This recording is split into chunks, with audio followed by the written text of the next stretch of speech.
الحمد لله، وصلى الله وسلم وبارك على رسول الله وعلى آله وأزواجه، وارض اللهم عن أصحابه. هل لله اسم أعظم؟ اختلف العلماء في هذه المسألة على قولين: قول بالإنكار وقول بالإثبات. فذهب جماعة من أهل العلم إلى إنكار هذا، لأن أسماء الله سبحانه وتعالى كلها حسنى، وصرفوا الأحاديث التي ورد فيها ذكر اسم الله الأعظم ما ثبت أو ما فيه ضعف إلى أن الأعظمية في أجر الداعي، وليس فيما يتعلق بالأسماء نفسها. وهذا القول قول مرجوح. القول الثاني أن لله سبحانه وتعالى اسما أعظم، واختلف أصحاب هذا القول واتجهوا اتجاهين. الاتجاه الأول أنه مخفي لا يعلم، إنما يعلمه الله سبحانه، وهذا مرجوح أيضا.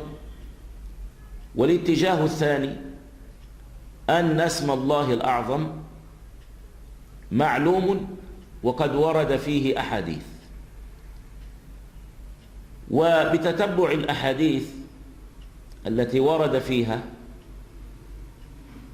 ذكر اسم أو أكثر من أسماء الله ووصف ذلك الاسم بأنه اسم الله الأعظم، وردت أحاديث فيها أن اسم الله الأعظم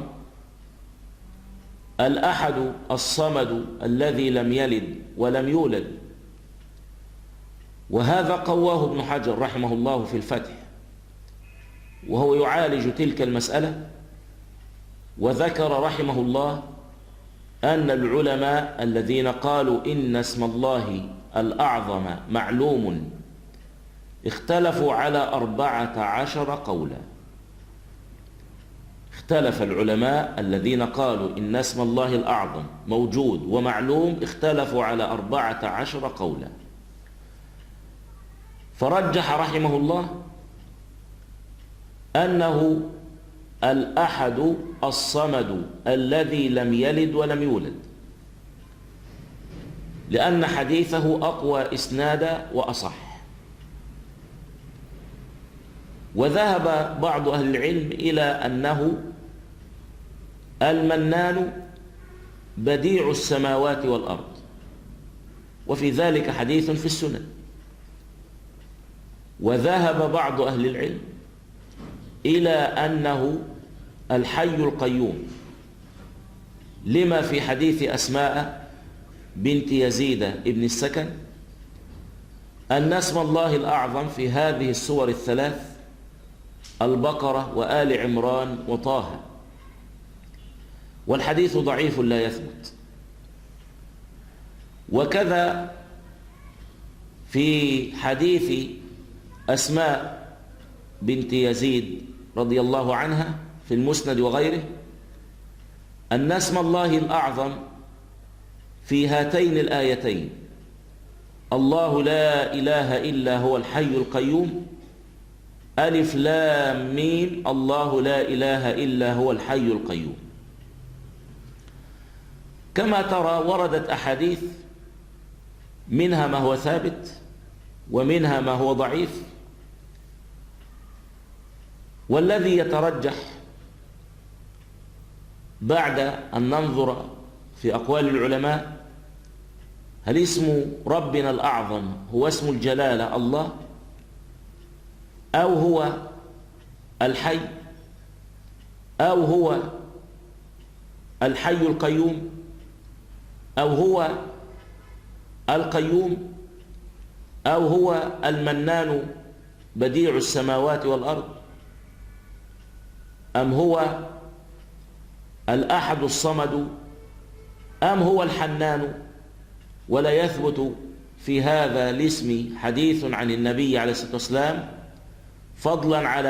فضلا عن أنه لم يذكر في القرآن. ونحذر من تصغير هذا الاسم، فبعض العوام يقولون يا رب يا حنين، فالحنان نفسه لم يثبت اسما لله سبحانه وتعالى، لم يثبت اسما لله، فكيف يصغر ويقال يا حنين؟ هذا زيادة في النكارة. وعلى كل، ما اسم الله الأعظم؟ بعض العلماء يرى أنه الحي القيوم، فالحي يدل على صفات الكمال في الذات، والقيوم يدل على صفات الكمال في الأفعال. وبعض أهل العلم يرى أن اسم ربنا الأعظم هو الله، ولعل هذا القول هو الذي يترجح لأسباب، منها أن أعظم آية وأعظم سورة اشتملتا على هذا الاسم.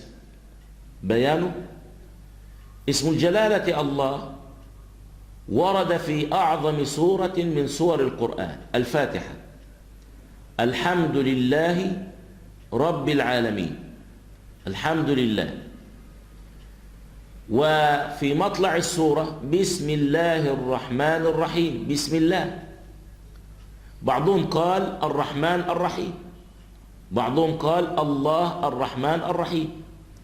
لكن لما نجمع بين سورة الفاتحة وهي أعظم سورة وبين آية الكرسي وهي أعظم آية، الاسم الذي جمعته الآية والسورة معا هو اسم الجلالة الله. الله لا إله إلا هو الحي القيوم، وفي آخر الآية وهو العلي العظيم.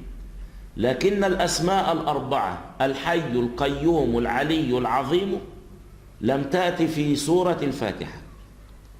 الاسم الذي جاء في السورة وفي الآية هو اسم الجلالة الله. فهذا وجه أول. وجه ثاني: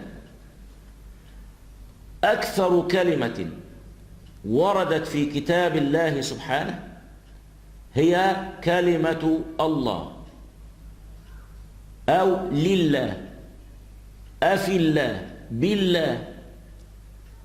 وردت هذه الكلمة في كتاب الله سبحانه وتعالى في ما يزيد عن 2900 موضع. فأكثر الأسماء الحسنى ورودا في القرآن هو اسم الجلالة الله، بل أكثر كلمة وردت في القرآن على الإطلاق هي كلمة الله. وإذا تتبعت الإحصاء ستجد أنها وردت مرفوعة في 980 موضعا، 980 موضعا.